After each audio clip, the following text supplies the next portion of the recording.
lourde responsabilité. Et ce n'est pas un acquis. Raison pour laquelle la force que l'Éternel nous accorde ce soir, nous lui rendons de multiples actions de grâce. Est-ce que tu peux pas acclamer pour le Seigneur?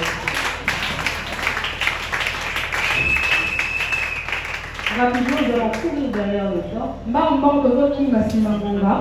prendre nos Bibles dans le livre de Proverbes.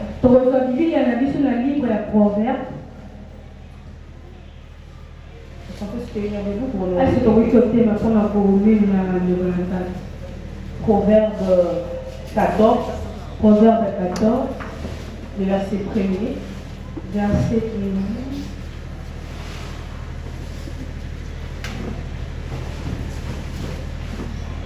Pardon, je m'excuse, c'est Proverbe 14.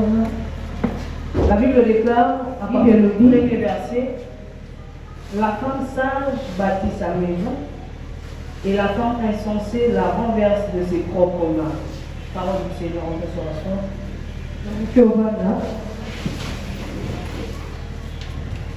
J'aimerais que nous puissions prendre deux textes. Je n'aimerais pas qu'on lise le tout, mais on va essayer seulement de combiner pendant que nous serons là.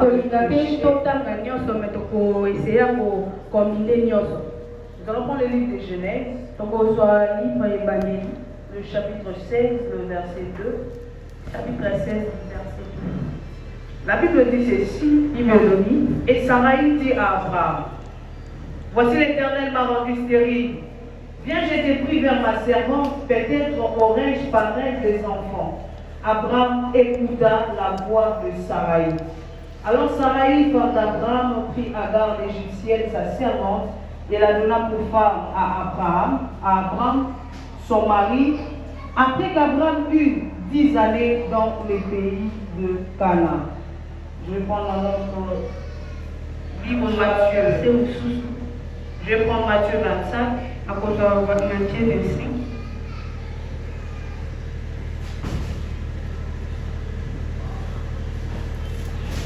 La Bible dit, alors le royaume des cieux sera semblable à 10 vierges qui, ayant pris leur lampe, allèrent à la rencontre de l'époux. 5 d'entre elles étaient folles et 5 sages.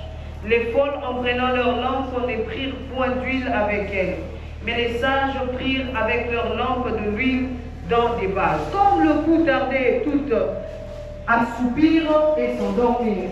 Au milieu de la nuit, on cria, voici le coup est là. Allez à sa rencontre. Alors toutes ces vierges se réveillèrent et préparèrent leurs lampes. Les folles dirent aux sages, donnez-nous de votre huile, car nos lampes s'éteignent. Les sages répondirent, non, il n'y en aura pas assez pour nous et pour vous. Avec le sang, il n'y en aura pas assez pour nous et pour vous. Allez plutôt chez ceux qui en vendent, achetez-en pour vous. Parole du Seigneur. Dis Seigneur, parle-moi, parle-moi. Parle-moi. Dis Seigneur, parle-moi ce soir. Parle-moi ce soir.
d'un extrait que l'auteur a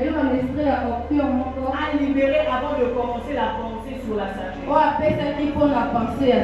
Il a dit, la femme sage bâtit sa maison. Et l'insensé la renverse avec ses propres mains. Mais ce soir, j'aimerais que nous puissions expliquer d'abord. Parce que je sens que ça serait compliqué de parler de ça dans une auditoire. J'ai 85% de célibataires. Et j'ai 15% de mariés. Les jeunes sœurs qui sont présentes vont me poser la question. On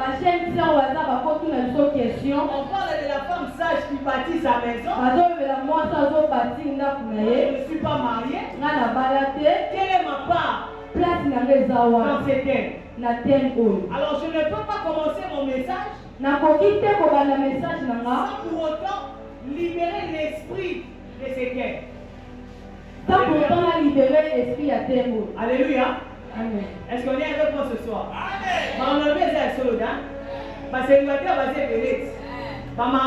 N'est-ce pas? Alors je vais devoir libérer la pensée de cette activité. Pour que nous puissions très bien nous comprendre. Et que les célibataires qui sont présents se retrouvent aussi. Amen, amen. Amen. L'auteur qui parle de la femme sage a utilisé cette approche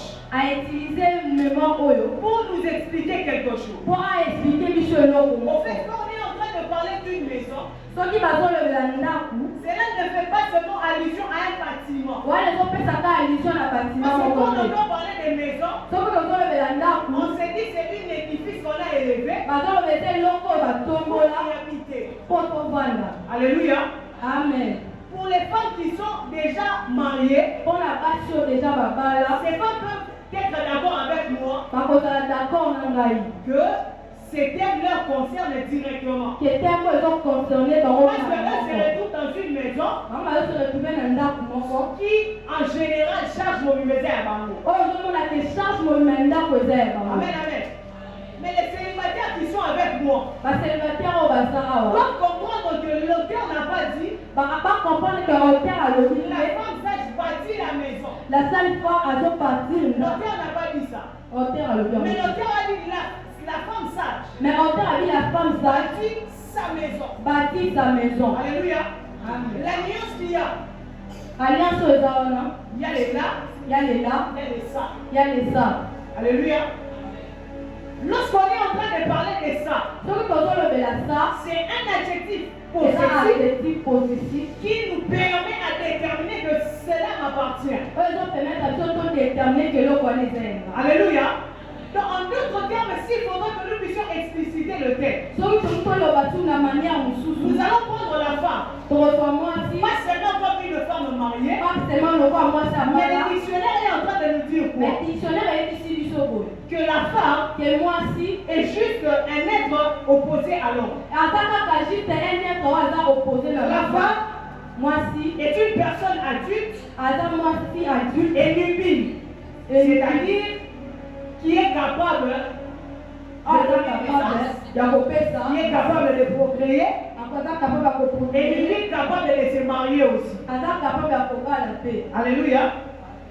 Ou on peut dire une femme, il y a une petite différence, mais une fillette, en général est une femme. Donc déjà tout le monde se retrouve dedans. Yes. Que tu sois fille, que tu sois fillette, tu es appelé à devenir femme. Quand on est en train de parler de la sagesse, la sagesse peut simplement dire quelqu'un qui est prudent, qui est judicieux, qui sait judicier, qui prend de bons jugements, qui a un sentiment juste de choses. C'est une personne qui est modérée, quelqu'un qui est retenu, Quelqu'un qui est maître de ses passions. Quelqu'un qui est réglé dans ses mœurs. Donc c'est-à-dire quelqu'un qui est réglé dans ses habitudes. Amen, amen. Quand on est en train de parler des bâtis, c'est construit. Mais en d'autres termes, bâtir peut aussi signifier c'est forger. En parlant de caractère. Quand on parle de maison, l'approche que nous allons utiliser ici, ça ne sera pas seulement un bâtiment, mais la maison peut aussi signifier un foyer pour toi qui es femme mariée, des affaires, toi qui as des projets, un avenir quelconque. Je ne sais pas moi, un homme qui va t'épouser demain, parce qu'en passant, il y a des hommes qui sont non bâtis. Alléluia. Amen. Donc si on peut prendre notre approche de ces messages, on peut dire que la femme prudente, ou la femme qui est réglée dans ses habitudes, construit ou forge son foyer, ou encore forge son avenir. C'est-à-dire qu'il travaille pour avoir un avenir meilleur. Et c'est quelqu'un qui est avec moi. Amen. Donc je pense que tout le monde se retrouve maintenant. Alléluia. Mais le problème ici c'est quoi? Tout ce que nous venons d'expliciter comme mot, un problème. Cela n'a pas de rapport avec n'importe quelle femme. Alléluia. La Bible est en train de dire la femme sage. Est-ce qu'on ne peut pas quand même pour l'interprète? Je vais être milliardaire, Maman Sarah. Je vais aller rapidement parce que nous avons des intervenances. Je vais faire un effort pour être milliardaire. Amen, amen. Donc on n'est pas en train de parler de n'importe quelle femme. Donc on n'a pas quoi les lots. C'est que ça, moi je suis au sol, mais là, et ça, moi je suis à la Boania. Donc moi je suis à la Boania qui est, n'a qu'à te dire à la Tima. Amen, amen. Mais on ne peut pas aussi parler de la sage femme ou la femme sage si on ne parle pas de l'insensé. Alléluia. Au moyen de ce qu'on a la Boania, tout ce qu'on a la Boania, c'est ce qui te le fait que moi je suis à la Zoba. Alléluia. Parce que la Bible est en train de dire que la femme insensée renverse elle-même dans ses propres mains. Donc il dit que moi je suis à la Zoba. Na maboko na ye moko akoki koboma ndaku na ye mibala na ye avenir na ye to musala na ye. Alléluia. Donc na kati yo ezaka likambo pasi o babala te. Donc c'est-à-dire ata yo soki oza na bonya te oza na makoki ya koboma lobi na yo. Soki oza na bonya te oza na makoki ya koboma ba rêve na yo, ba mission na yo. Donc, pour réaliser la vie, tu peux un jour te désorienter parce que tu manques la sagesse. Alléluia. Rapidement ici, je vais essayer de typifier quelques femmes qui ont prouvé, autour de la femme insensée, insensée. Alléluia. Nous venons de lire une histoire, nous avons lu l'histoire d'Abraham et de Sarai. La Bible est en train de dire que Sarai a constaté qu'elle ne donnait pas naissance. Quand elle a vu qu'elle ne donnait pas naissance, elle s'est dit, le coup de main n'a pas été. N'a pas été un mobile dans l'aïe, a zama na musala na biso pour apporter la biso moine. Alléluia. Donc Sarai est le type de femme insensée qui sont capables de détruire leur foyer à cause de l'impatience. Alléluia. Pendant qu'Abraham connaissait la promesse de Dieu, pendant qu'Abraham connaissait ce que Dieu lui avait dit, c'est Sarah qui a amené les troubles dans sa maison. Est-ce que vous trouvez ça là? Donc, moi, si vous avez un makoki, il y a qu'on perdre la destinée d'un niveau aux âmes à patience. Aux âmes à la promesse est belle. Ambition belle, aux âmes à la makoki, ça m'a dit, ça va le voir à la simanayo, à accompagner. Mais plus souvent, les matins, ils ont on m'a dit qu'ils ont qui ça matin, ils ont commenté, au côté s'ils trouvent de la carte destinée là. Sarai a créé le trouble dans son foyer comment? En demandant à son mari de prendre sa servante pour avoir une progéniture. Alors qu'il m'a dit, c'est un Sarai qui va naître. Mon père n'est pas sali, mais qu'est-ce qui se passe? Juste au moment où Agar a commencé à donner naissance, Agar a commencé à regarder avec mépris sa maîtresse. Alléluia. Pas de bisous sur le côté, c'est la destinée. D'ailleurs, on s'en fait que ma rosala, on va accompagner, na souka va rochola. Pas de bisous sur le côté, c'est la destinée.